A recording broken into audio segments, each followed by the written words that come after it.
Modern Money Primer blog number 39, MMT for Austrians, Part 2, Disagreements Among Reasonable People, by L. Randall Wray.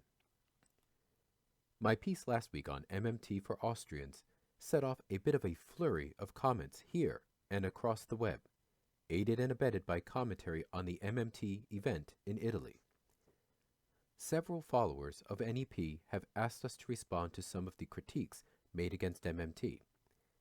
I think that a long response is called for, something we will put on both NEP and Modern Money Primer as a blog. I'm ignoring the various Austrian comments over at Naked Capitalism, as my colleague Bill Black already offered thoughts. Besides, most of the commentary there is not substantial enough to require a response. Given the constraints imposed on commentary on blogs, there's not a whole lot there to respond to, even in the posts by reasonable people. I'm instead going to mostly respond to a series of comments made by reporter John Carney. I want to be clear here. This is not because Carney has made the most outrageous statements, but precisely the opposite. He has provided the most thoughtful reactions. And Carney understands MMT. Indeed, he accepts much of the exposition. Further, as Carney is a reporter, he is not wont to making undocumented claims. Reporters know how to do fact-checking and are held to much higher standards than are bloggers, who hide their names and thus are free to make any outlandish claim they want. I presume that when Carney writes articles for CNBC, the standards are higher than when he writes for his own blog at CNBC.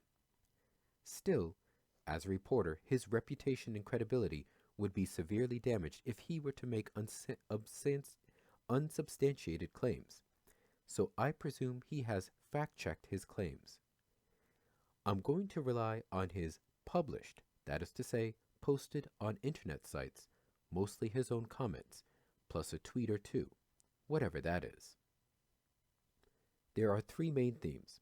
First, there is a reinterpretation of what we call sectoral balances, with a restatement and claimed correction to the MMT approach.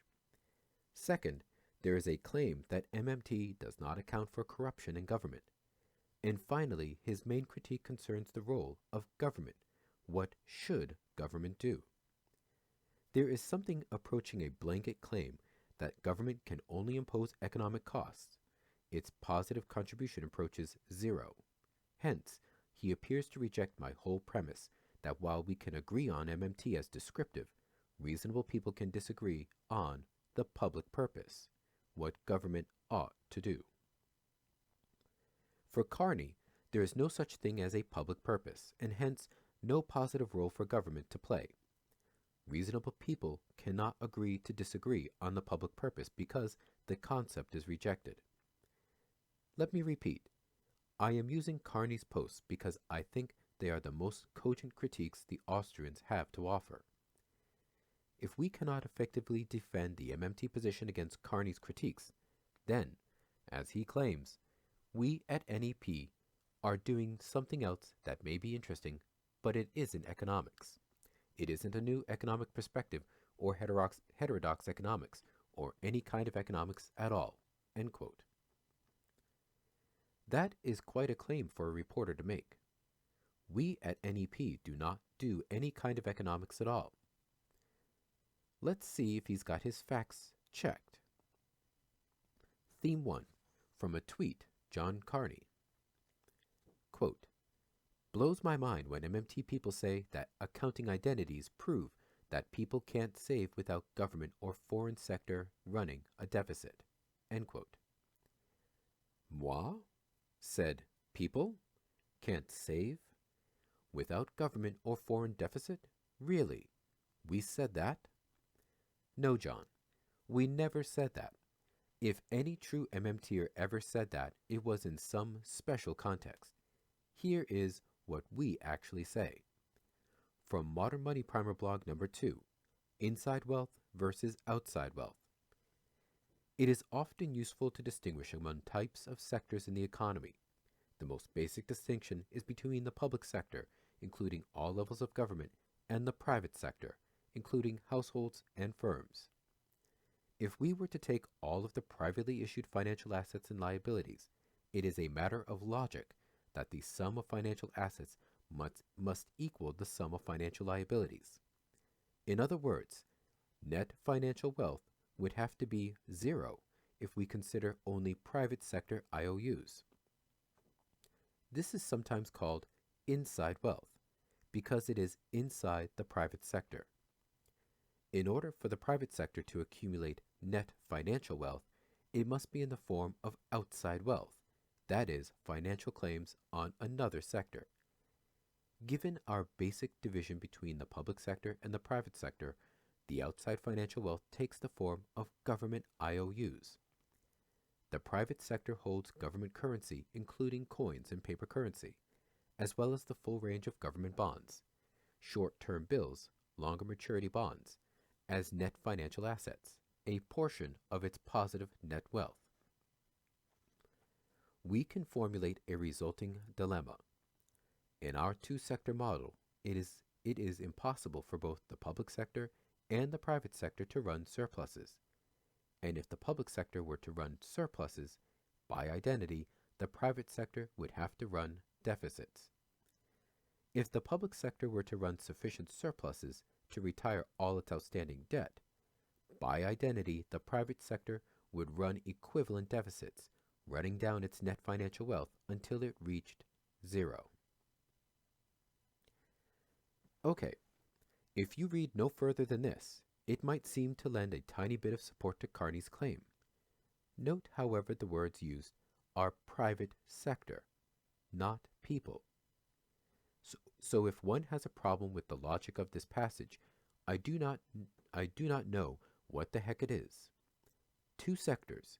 One can spend less than one's income only if another spends more.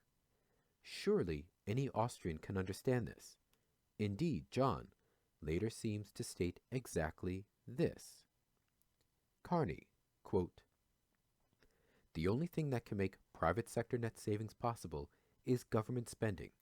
If the government spends more than it takes in taxes, the private sector can earn more than it spends. Remember, if everyone pays less than they earn, some outsider must be paying more than he earns. The government is basically filling in the role of the family who constantly needs babysitting, using up those saved hours and therefore providing a chance for the shut-in Park Slope parents to save even more hours. Once you wrap your head around that, it seems easy to understand what those MMT people are talking about when they say the government must run a deficit in order for the private sector to net save. But it's also easy to mistake this fact for a number of similar but false statements." End quote. Well, except for putting it in babysitter terms, John seems to argue exactly what I said above, written in blog 2 early last summer. So let us now go further. Let us separate people from firms, the sum of which is private sector. Are MMTers confused on how to do a simple division by the number 2? Yes, John thinks we are incapable of such math. And to be fair to John, there is a whole website called MMR, devoted to this supposed confusion on the part of MMT. I'll come back to the MMR confusion in a second. Here is Carney's claim. Carney, quote, "The recent blogosphere kerfuffle about saving arose in part because MMT embraces the Sector Financial Balances Model, SFB, which features the consolidation of household and corporate sectors as a unified private sector.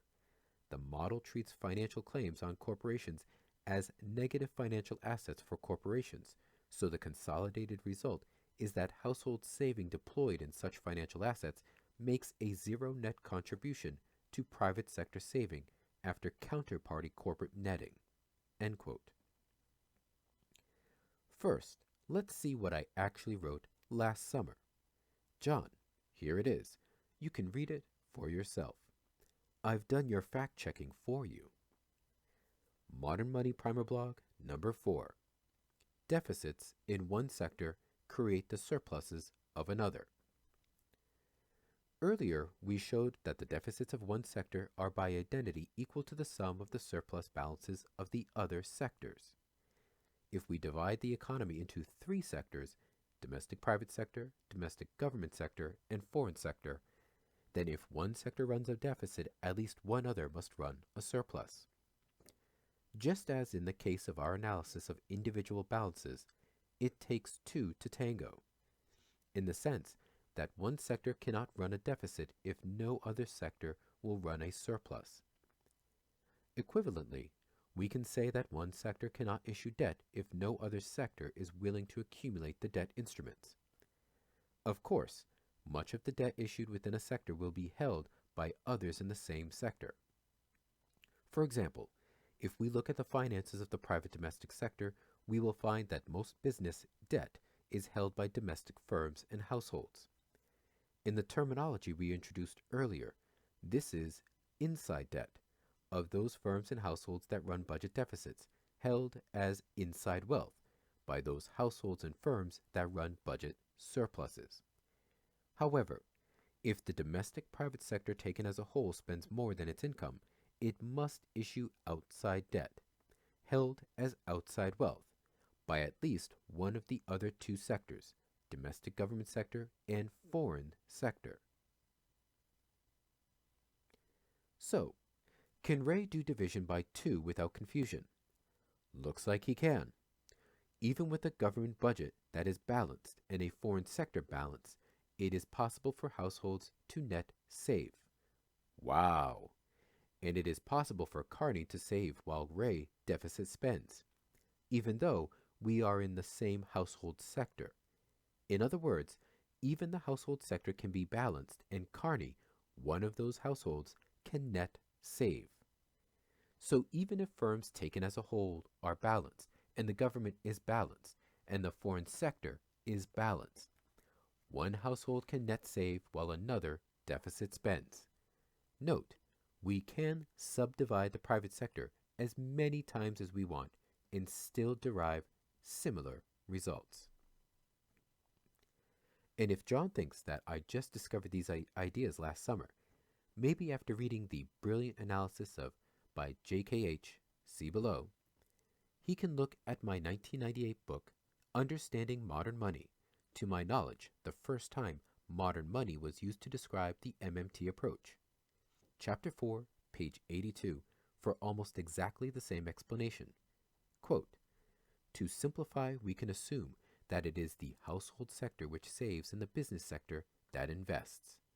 The net inside indebtedness of the business sector is exactly offset by the net inside financial wealth of the household sector.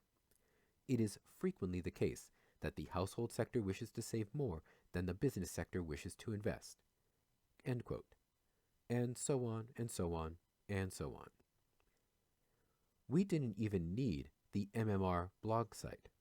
MMTers had it right all along. And we really don't even need Carney's babysitter model, where he tries to correct MMTers with the following explanation. Carney, quote, "The way modern monetary theory folks talk about the economy leads to a lot of confusion. The best example is the assertion that the private sector cannot net save unless the government runs a budget deficit. This annoys and confuses people because it seems to be an assertion that people cannot save money unless the government is running a deficit. If that was what MMT was claiming, it would be nonsense. You and I are perfectly capable of saving regardless of how the government's spending and revenues balance out." End quote. John claims MMT seems to say people cannot save money. Why would it seem such? MMT seems to me to say exactly the opposite of that. If John is annoyed, I guess it is because he is not bothering to read what we actually write. Now, John, if you want to say that you are a much better writer than me, fine, go for it. Maybe what I write is beyond the grasp of the typical MMR blogger.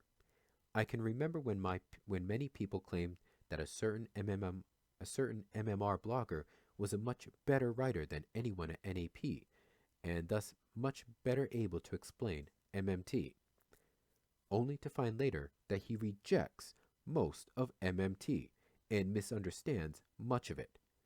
Another matter entirely, admittedly. Sorry for the sidetrack. And if Carney and MMR were correct about the three balances, then that means Wynne Godley has to be wrong. I worked with Wynne, and unlike the MMR folks, I published with him. We were the first ever to warn of the coming global financial collapse, beginning in 1998. And I taught him MMT. He began to write a government-centered textbook, beginning with Taxes Drive Money from Chapter 1. Unfortunately, he did not live to see that book come to fruition, but he did incorporate much of the ideas into his analysis, and all of us MMTers owe a great debt of gratitude to Wynne for helping us to understand the three balances. Carney, quote, "The problem here is that the correct definition of saving precisely specifies the passive act of not spending on consumer goods. It does not specify how the proceeds of such saving should be used, whether to acquire real or financial assets. Saving is described in proper accounting terms as funds sourced from income by virtue of being saved from income. The eventual deployment of that source of funds is described properly as a use of funds, whether such development and use occurs in the form of a bank deposit, a bond, a stock, newly produced residential real estate, or newly produced plant and equipment. The deployment or use of funds is separate from the act of saving itself. In summary, the consolidated private sector account obscures not only the view of saving as it materializes within a given accounting period in bifurcated fashion across household and corporate sectors separately, but also the view of total private sector saving, as it is projected fully into the household balance sheet, when captured as a cumulative measure over a sequence of such accounting periods. As a result, the consolidated private sector presentation within the sector financial balances model obscures the measurement of the core component of saving." End quote. So, MMT does not get into what the savings are used for. Let us see what I wrote. Modern Money Primer Blog number 21. Government Budget Deficits and the Two-Step Process of Saving. As John Maynard Keynes argued, saving is actually a two-step process. Given income, how much will be saved, and then given saving, in what form it will be held. How can we be sure that the budget deficit that generates accumulation of claims on government will be consistent with portfolio preferences, even if the final saving position of the non-government sector is consistent with saving desires? The answer is that interest rates, and thus asset prices, adjust to ensure that the non-government sector is happy to hold its saving in the existing set of assets. Now, there are a lot of different definitions of the term saving.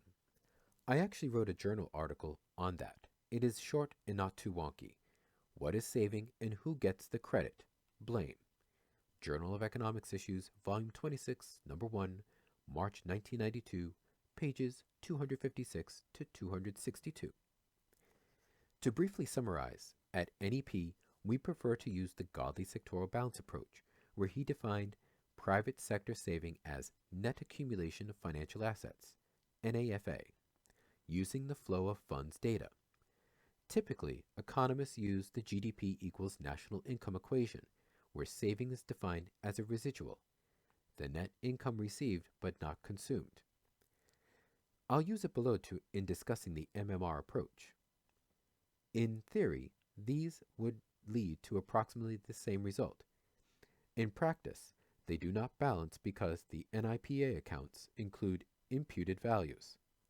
Godley preferred the flow of funds data, but even they had to be carefully adjusted to ensure that every spending flow is actually financed and actually goes somewhere, ensuring stock flow consistency.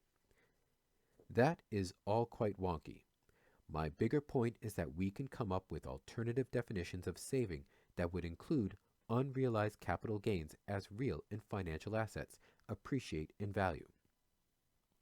Some want to include accumulation of real production, say a farmer who produces corn for his family's own consumption, who saves by putting away seed corn for future planting.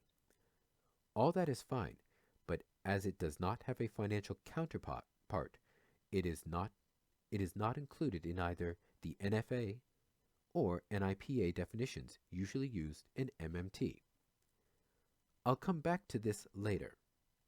That should be clear in the quote above, which is discussing receipt of income and then a decision about how to save a portion of it, so it has to be NAFA or NIPA saving, and not real saving of seed corn. Let's get back to Carney's complaints and corrections of MMT theory. Carney wants to go a bit further, moving on to causal relations among the balances to correct supposed MMT errors. Here is his critique. Carney, quote, "Also, it's simply not true that government deficits result from the private sector's desire to net save. Deficits can accommodate an aggregate demand in the private sector to save more than it earns, but they don't result from that demand. Deficits result from votes by politicians interacting with the real economy. There's no to-the-penny causal relationship." End quote. Oh, really? And so Greece and Ireland are imposing Austrian austerity and finding that deficits remain. Now, why is that? Here is what I wrote. Hint, you do not even need to read beyond the title of my post to get the drift of the argument. Modern Money Primer blog number 5. Government budget deficits are largely non-discretionary. The case of the Great Recession of 2007. In previous blogs, we have examined the three balances identity and established that the sum of deficits and surpluses across the three sectors, domestic, private, government, and foreign, must be zero. We have also attempted to say something about causation because it is not enough to simply lay out identities. We have argued that while household income largely determines spending at the individual level, at the level of the economy as a whole, it is best to reverse that causation. Spending determines income. Individual households can certainly decide to spend less in order to save more. But if all households were to try to spend less, this would reduce aggregate consumption and thus national income. Firms would reduce output, thus would lay off workers, cut the wage bill, and thereby lower household income. This is Keynes's well-known paradox of thrift. Trying to save more by cutting consumption will not increase saving. In the aftermath of the global financial crisis, GFC, social spending by government, for example, on unemployment compensations, has risen while tax revenues have collapsed. The deficit has grown rapidly, leading to widespread fears of eventual insolvency or bankruptcy. The implication of growing deficits has been attempts to cut spending and perhaps to increase taxes to reduce deficits. The national conversation in the US, the UK, and Greece, for example, presumes that government budget deficits are discretionary. If only the government were to try hard enough, it could slash its deficits. As I have argued in previous blogs, particularly in responses to questions. However, anyone who proposes to cut government deficits must be prepared to project impacts on the other balances, private and foreign. Because by identity, the budget deficit cannot be reduced unless the private sector surplus or the foreign surplus, flip side to the domestic current account deficit, is reduced. In this blog, let us look at the rise of the U.S. government budget deficit since the global financial crisis hit. We will ask whether the deficit has been and might be under discretionary control. If not, then that raises questions about the attempts by deficit hysterians to reduce deficits. I'm not going to repeat the whole argument here. Carney's views seem to be that Congress voted to raise the deficit and that is why it exploded. Nonsense. As I show in that blog, that came out of an academic paper at www.levy.org. And as many of us at NEP have demonstrated, most of the increase to the U.S. budget deficit was due to collapse of tax revenue, and most of that was unrelated to the Bush tax cuts. There were no congressional votes to increase the deficit to $1 trillion a year. There was a relatively small fiscal stimulus package that petered out over 2 years, $400 billion each.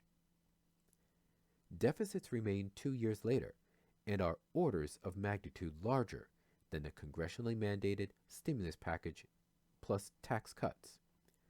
Where is the legislation to pump up deficits? John, please list the changes to public law and the impacts of each on deficits. Total the results and you will not get close to the expansion of budget deficits. And note that most of the offsetting impact of the rise to government deficits was in the domestic private sector, not on the foreign sector. In other words, the growing government deficits were mostly offset by growing private surpluses. Haven't Americans tried to net save more as a result of the crisis? Didn't they cut back on shopping? Or is it just my imagination running away with me, as the Stones might say, that makes me perceive slower sales and ramped up layoffs? Did 10 million workers suddenly decide to take extended vacations? Or did they lose their jobs due to a rotten economy that encouraged consumers to cut back spending, which lowered GDP, which lowered national income and tax receipts, which caused government deficits to balloon? On Carney's reference to the penny causal relation, that is not what MMTers have argued. Rather, Warren Mosler has argued that in a two-sector model, the government sector deficit equals the non-government surplus to the penny. If we have three sectors, then the government sector deficit equals the surplus that represents the sum of the foreign and domestic private sector balances.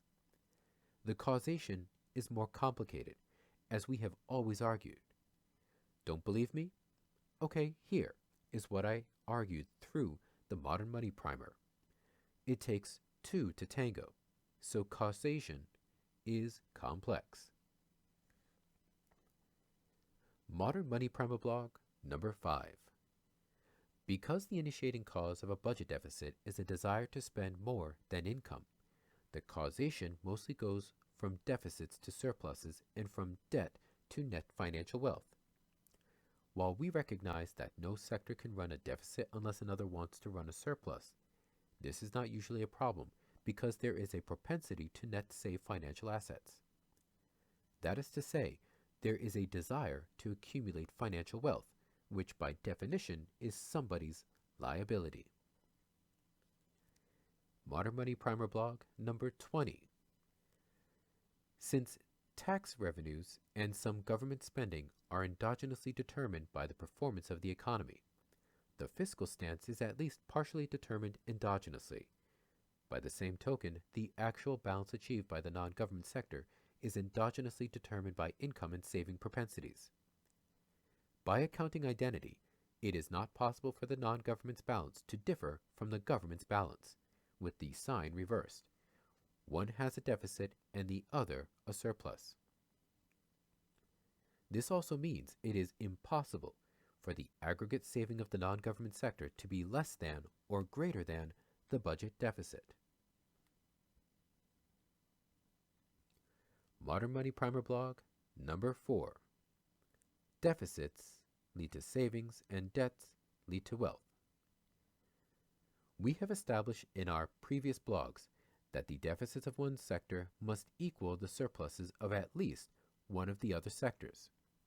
We have also established that the debts of one sector must equal the financial wealth of at least one of the other sectors. So far, This all follows from the principles of macro accounting. However, the economist wishes to say more than this. For like all scientists, economists are interested in causation. Economics is a social science. That is, the science of extraordinarily complex social systems in which causation is never simple because economic phenomena are subject to interdependence, hysteresis, cumulative causation, and so on. Still, we can say something about causal relationships among the flows and stocks that we have been discussing in the previous blogs. If a household or firm decides to spend more than its income, running a budget deficit, it can issue liabilities to finance purchases. These liabilities will be accumulated as net financial wealth by another household, firm, or government that is saving, running a budget surplus. Of course, for this net financial wealth accumulation to take place, we must have one household or firm willing to deficit spend, and another household, firm, or government willing to accumulate wealth in the form of the liabilities that the deficit of that deficit spender. We can say that it takes two to tango. We can suppose there is a propensity or desire to accumulate net financial wealth. This does not mean that every individual, firm, or household will be able to issue debt so that it can deficit spend, but it does ensure that many firms and households will find willing holders of their debt.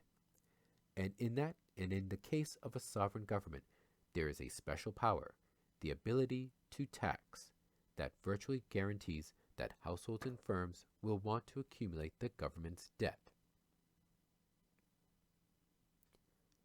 The causation is difficult. It takes at least two to tango, a deficit spender and a willing saver to accumulate claims on the spender. We can summarize it as, at the aggregate level, spending determines income. But government deficits are largely non-discretionary. To some extent, they fill the gap left by collapsing private sector spending, as government spending and taxing are largely counter-cyclical. The other side of the collapsing private spending is the desire by the private sector to repay debt and accumulate saving. Let's move to another topic Carney raises regarding this issue. Carney, quote, "This raises an interesting question. Should we enable the private sector to net save? There's a good argument that we shouldn't use government for this purpose. A private sector that doesn't have recourse to government savings accounts would likely invest more." End quote. Hold on there. If government spending and taxing are in any way tied to economic performance, there is no intentional enabling required. The budget outcome will be counter-cyclical, deficit and bust, moving towards surplus and boom. Now, if what Carney wants is a fixed government spending, say $100 per year, and a fixed head tax, $1 per capita per year on each of the 100 inhabitants, then net spending by government will be zero so long as the inhabitants can actually pay their tax. It is far more likely that some will not be able to do so in a continuous basis, so the government will incur a deficit, and some taxpayers will lose their heads, penalty for not paying the head tax. Carney's final statement that in the absence of a government deficit, private saving would lead to more investment just makes no sense. Assume no government and no foreign sector. Investment creates saving in financial terms. Investment and saving cannot be equal. Add government that runs a deficit. Then investment plus the deficit equals saving. Add the foreign sector and saving will equal the sum of investment plus net exports and plus the government deficit. This is not an either or thing. It is an identity. One sector. Investment equals savings. Two sectors. Investment plus deficit spending equals saving. three sectors: investment plus deficit spending plus net exports equals saving. It is first day of Economics 101, and there has been a long academic tradition since Keynes's general theory to establish the causation. In the one-sector model, the causation must run from investment to saving. There is no possibility of having more or less saving than investment. And while we might like to save more, we cannot do so unless investment is higher, so that income is higher, so that we can take that first step to save more. Then we take the second step regarding how to save. This is related to the paradox of thrift. Go here for more. Carney has adopted the amusing, nay hysterical, and confused exposition over at MMR, which rewrites the one-sector model as 0 equals 0. So now add s to both sides. 0 plus s equals 0 plus s. Now add I to both sides and subtract 0 from both sides. I plus s equals I plus s. Now subtract I from both sides. S equals I minus I plus s. Now regroup. S equals I plus s minus I. Here is what the MMR folks claim about it. Hence, quote, hence, our focus on S equals I plus S minus I, with the emphasis on the idea that the backbone of private sector equity is I, not net financial assets. The idea is not novel, but simply clarifies the understanding of the private sector component. End quote. The equation is attributed to the brilliant analysis of some JKH, who was roundly praised by all those at MMR for coming up with the smoking gun against MMT and Godley's sectoral balance approach. This is the fundamental MMR equation that proves MMT wrong. The thing in parentheses is excess or net saving. It is supposed to be eye-popping and revelatory. Indeed, revolutionary in the deep meaning it exposes. It says that household saving is equal to investment plus the excess of saving over investment. So, a couple of 100 years of economics, let alone MMT's 2 decades of work, is completely overthrown. Saving exceeds investment by the amount that saving exceeds investment. But why stop there? Let's introduce government.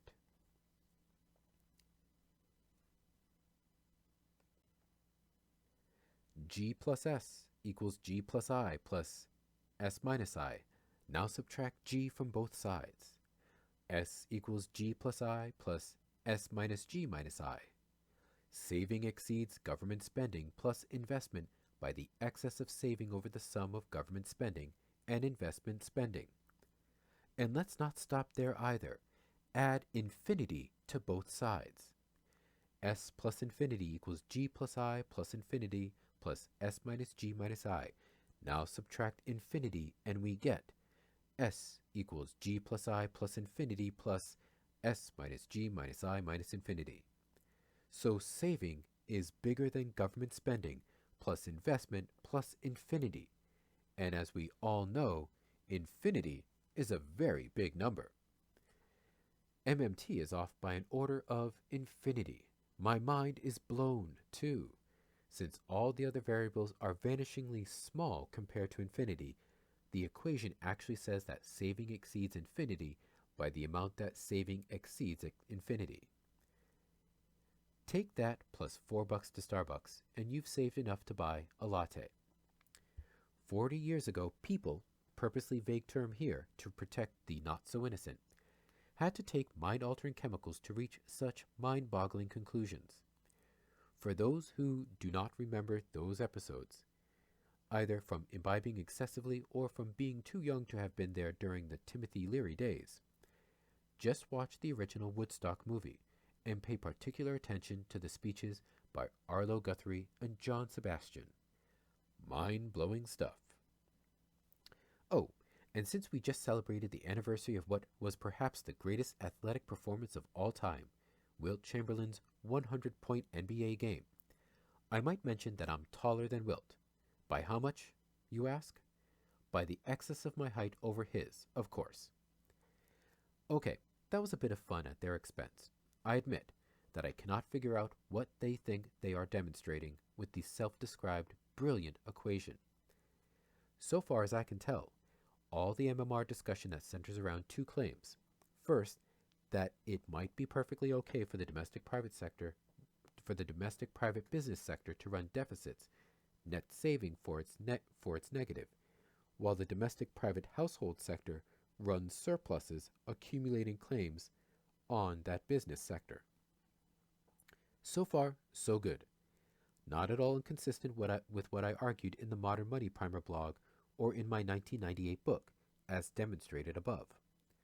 All are inside financial claims, and all net to zero.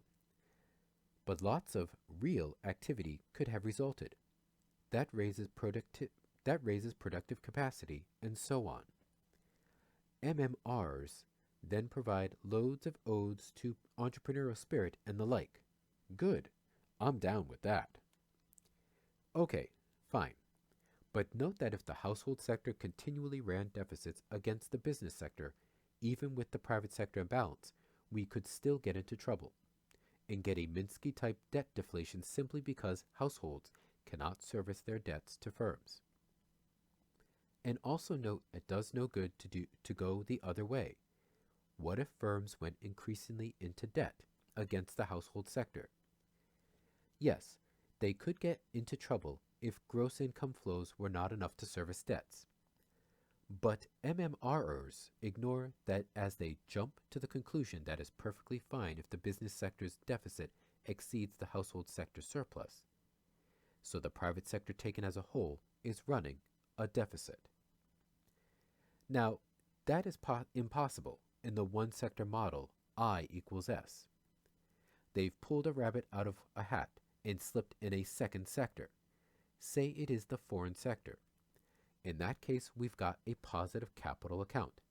Net exports are negative, and the proper equation is not the one that they write, but rather S equals I plus negative net exports, as net exports are negative, or S equals I minus NX. What this means is that foreigners are accumulating claims on the domestic private sector, or the domestic private sector is getting deeper in debt to foreigners. Is that always bad? Of course not. But if it happens year after year after year, should we be concerned? Perhaps. We might not be able to service the ever-growing debt of firms, and they might claim some of our real output. The other possibility is that the second sector is government, with government accumulating claims on the private sector. Always bad? Not necessarily. But when it continues trend-like, history shows, as Greenspan used to love to say, it is followed by a deep downturn. 6 out of 7 times in the U.S. continued U.S. federal government surpluses were followed by a depression. The 7th by the global financial crisis. And even if we just look at tightening budgets, not necessarily full-on budget surpluses, recessions almost always follow. In the following picture, the blue line shows the private sector balance, and as its surplus or net saving declines, we usually see a recession, shaded area, soon after. In other words, empirically, it certainly does look like reduction of net saving by the private sector is a pretty good indicator of a coming downturn. So this is not normally a good thing after all. Second claim.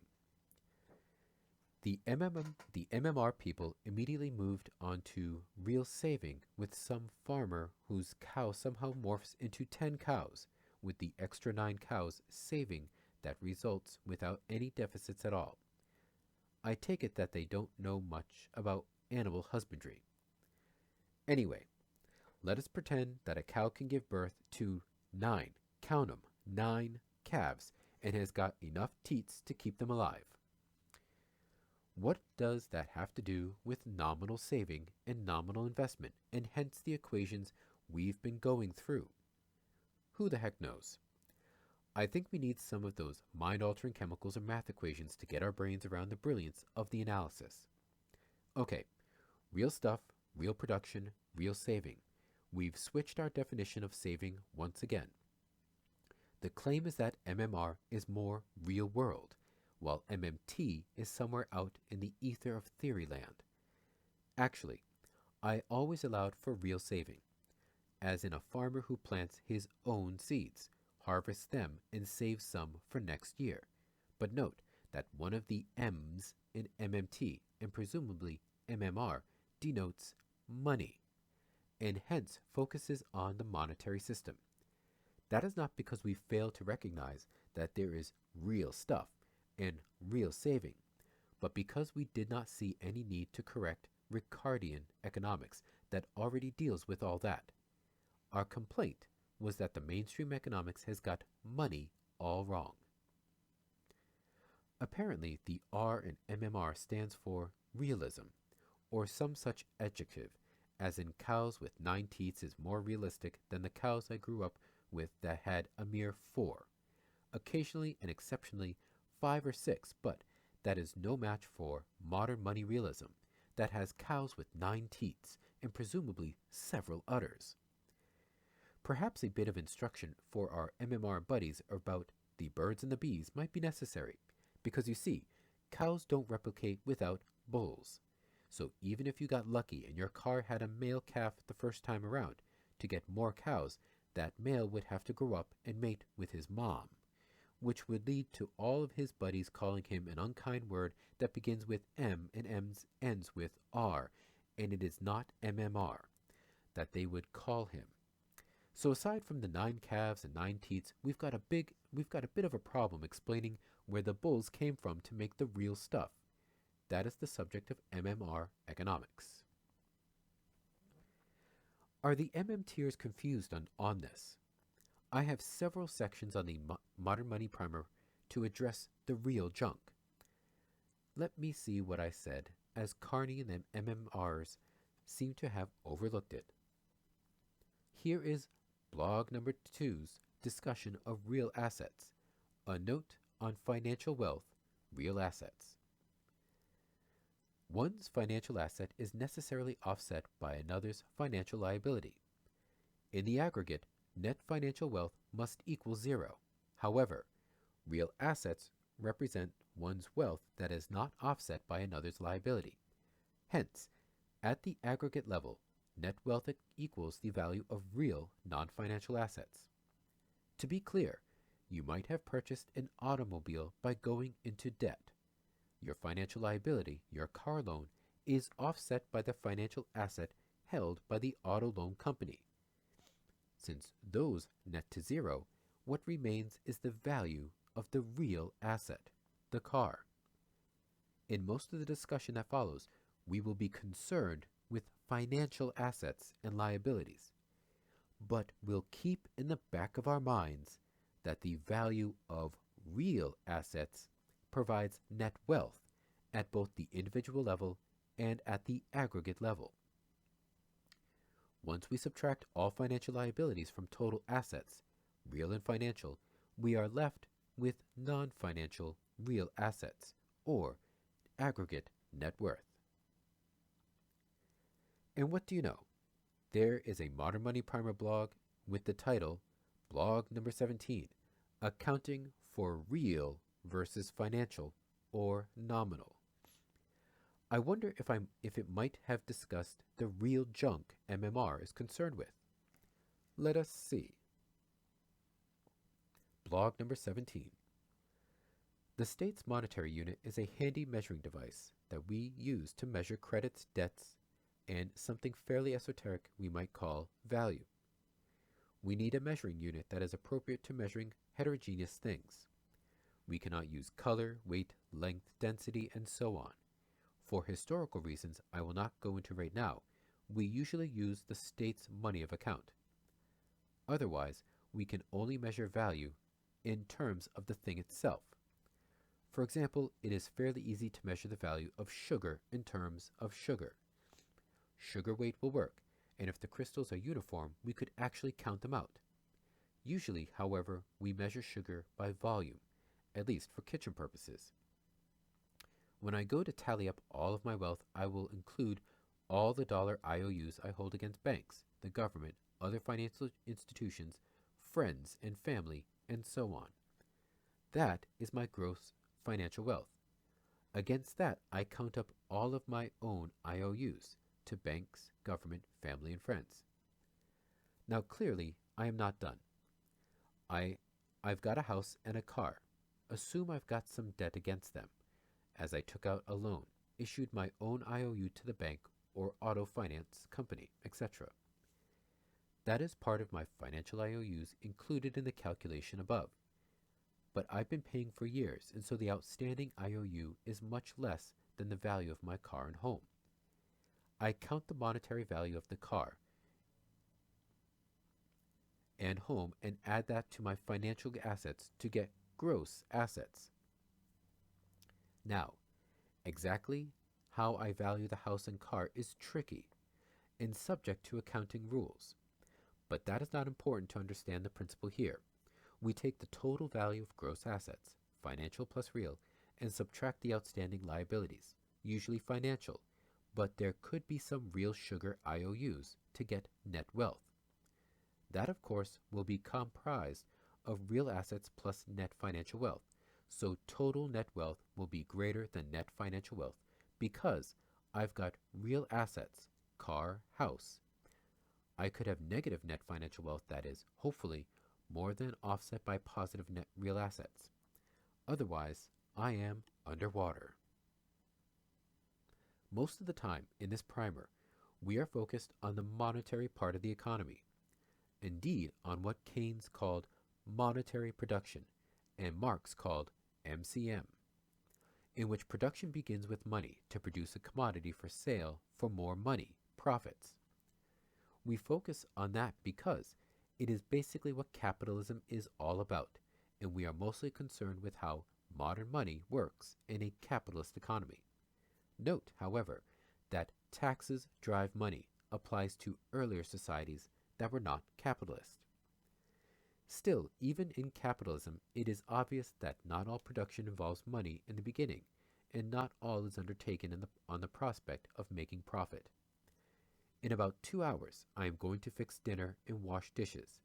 I am not going to get paid, much less earn any profits. Now at least some of this production process does begin with money. I bought most of the ingredients for cooking and purchased both water and soap for washing. But part of the ingredients, especially my labor, will not be purchased. Is this kind of production important?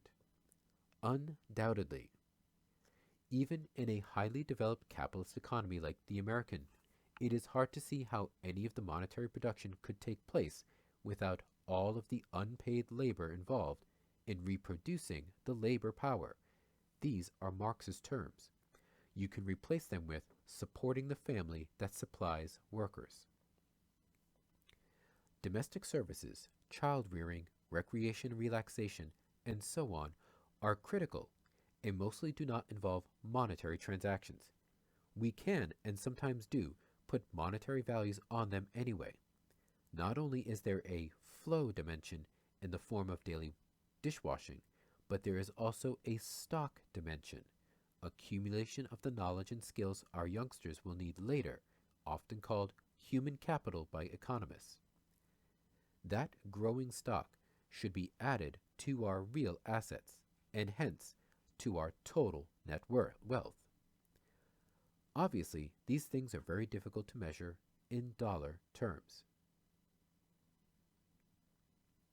So, does that make us remiss in not discussing real production and real accumulation? I cannot see how. I could have put this in terms of one cow replicating into 10 cows through virgin births with ample number of teats and adequate self-produced hay to support the whole lot of without money intervening at all. Humans have overseen such miraculous multiplications, and even more than this if you can count the savior's water into wine and bread into fish. If I've got the stories right, for I must admit I slept through a lot of that instruction, for thousands of years before there was even a monetary economy. In other words, the 9-teated cows that MMR trots out have nothing to do with money whatsoever, and hence the MM part of the MMR is not even called into play to explain the miracles as realistic, but not modern money. Truth in labeling should truncate the MMR site to just R, as its concern is not money, modern or otherwise. It is the real 9-teated cow and immaculate conception theory of economics, or R9TCIC website. Theme 2. MMT ignores corruption in government. Carney, quote, "It's a shame that a guy as brilliant as Wray doesn't quite understand that the public sphere is nearly always code for private interest expressed through political power." End quote. Okay, but JKH is also called brilliant, so I'm not sure if that is meant as a compliment or a diss. Does Wray recognize that private interests are expressed through political power? Does Wray ignore what has been going on in Washington as the Bush, Clinton, Bush, Obama administrations turned not only Washington but virtually our entire economy over to the banksters on Wall Street? Has NEP totally overlooked problems of corruption? There aren't many economists, and certainly none of the MMR's pseudo-economists, who've written more on the frauds perpetrated by Wall Street and the revolving door operated by all of these administrations that have essentially turned the Treasury as well as the White House staff over to financial interests. And this is not some newfound concern. I also wrote about fraud and the involvement of government officials during the savings and loan crisis. Admission, I was far too skeptical of Bush Sr.'s response. Little did I know that a guy named Bill Black would play a major role in resolution of that crisis, helping to put 1,000 crooks behind bars. Compared to Clinton and Obama, Bush Sr. came out of that crisis looking relatively clean. And I do not know how Bill Control Fraud Black, one of the main contributors to NEP, who literally wrote the book on bank fraud, can be characterized as someone who does not understand that political interests get expressed through political power. Does Carney really believe we all have checked skepticism at the door when we advocate a position role for public policy? Does Carney really believe we all have checked skepticism at the door when we advocate a positive role for public policy? Truth be told, I've been disappointed and even horrified by much of the U.S. federal government's policy since the days of LBJ.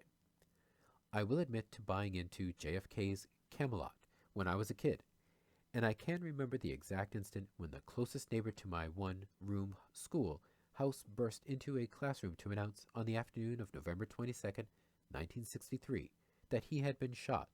We had no telephone or even running water, and our textbooks were gloriously out of date, so that we did not need to worry about World War II and post-war developments.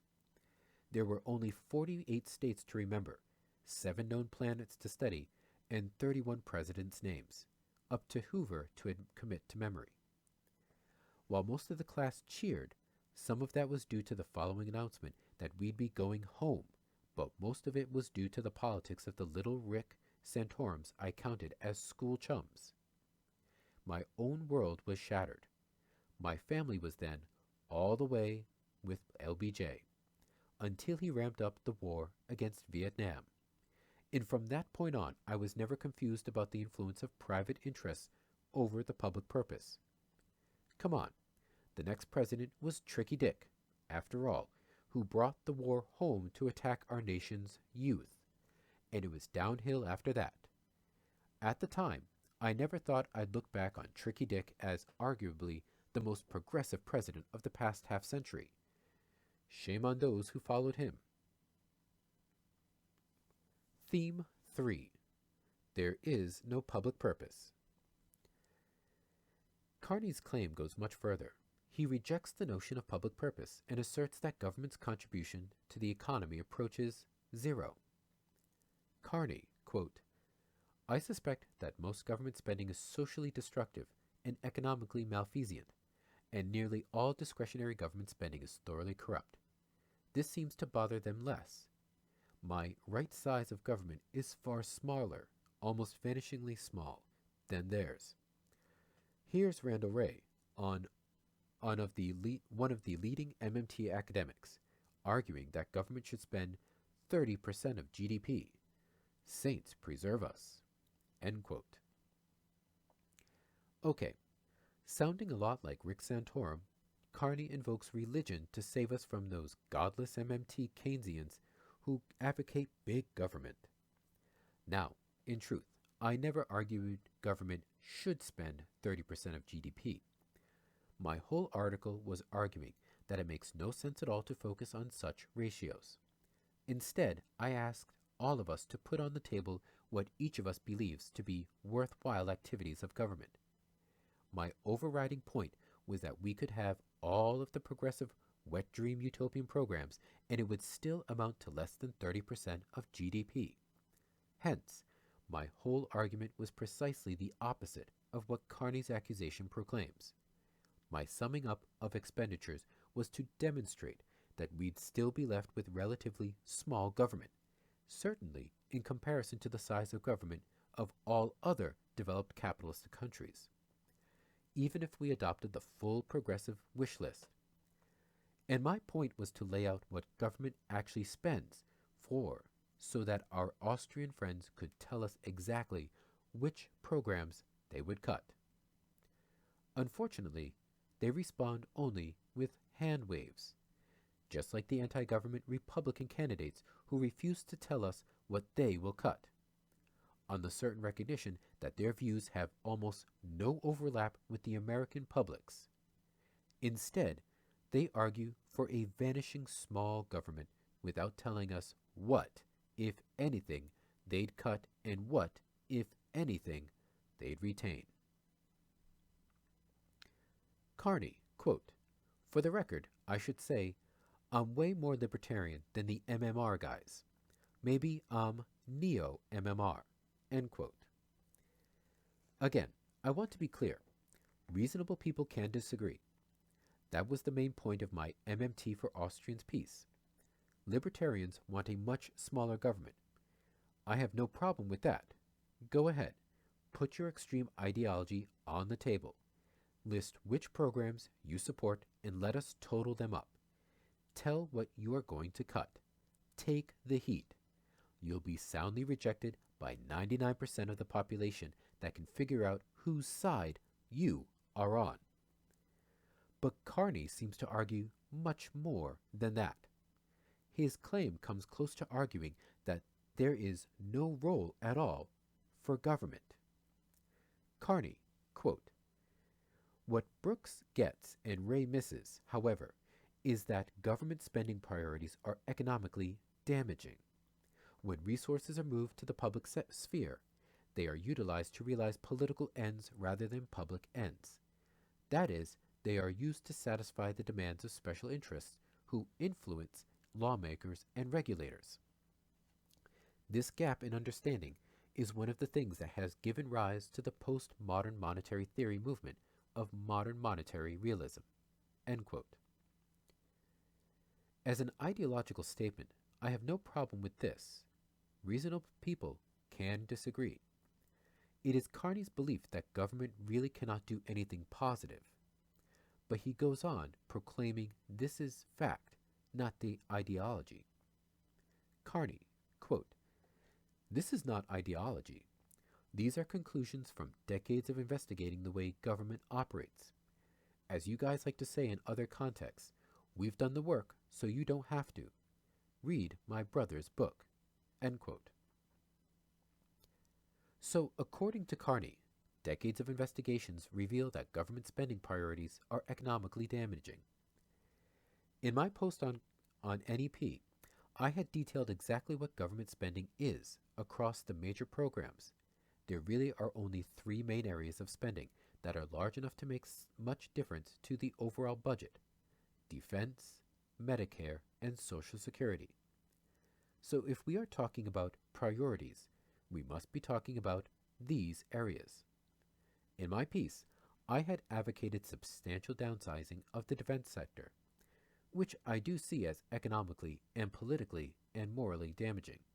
So when Carney argues that I miss the fact that spending priorities are damaging, he must be referring to Medicare and Social Security.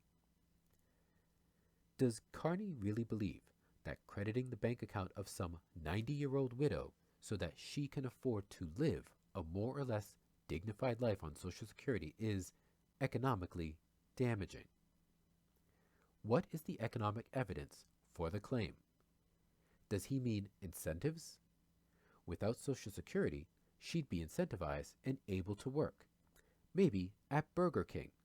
Or does he prefer the third world model? She would be sitting on a blanket and selling chiclets, pieces of gum, and dumpster diving for scraps of food. He'd properly align the incentives by taking away her Social Security benefits.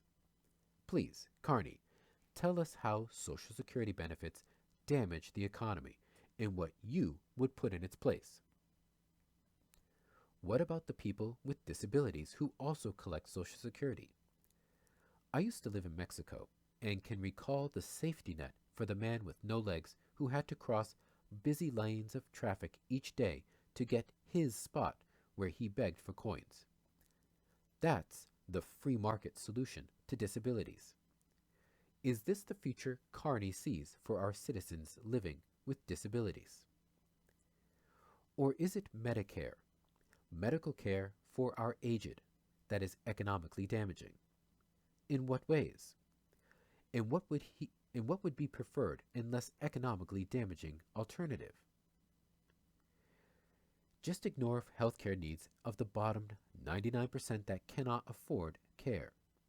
If that 90-year-old widow breaks a leg, you think it would be less economically damaging to just let her lay in bed and waste away, rather than putting her in a cast so she can serve burgers as she mends.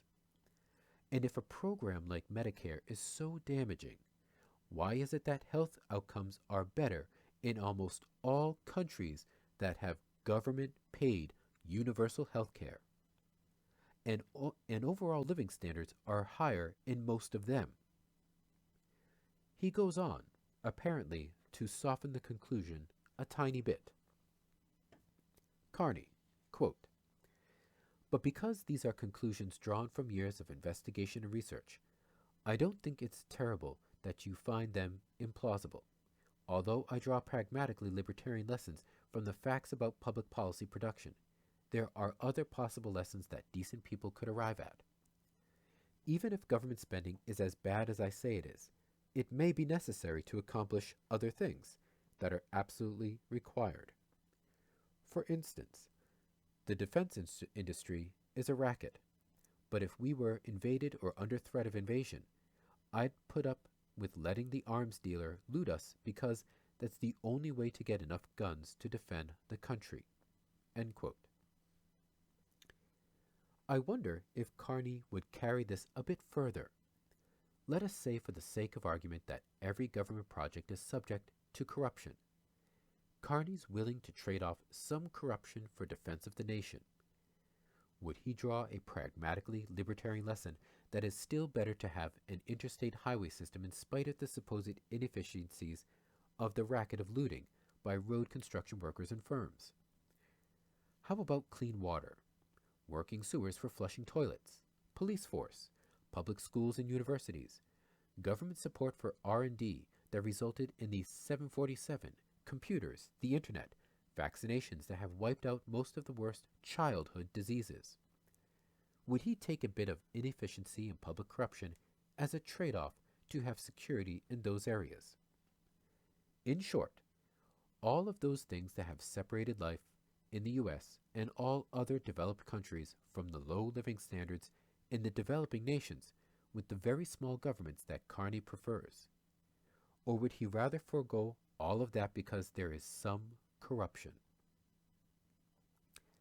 has Carney overlooked all the advantages of a government that recognizes and supports the notion of public purpose, in spite of all of its flaws? Is Carney only willing to overlook the obvious flaws of, say, a virtually unregulated financial system that arguably has in just 4 short years resulted in greater economic losses than the sum total of all government inefficiencies of the past few centuries? I have never been in any country, anywhere, in which audiences do not readily recount horror stories about government corruption.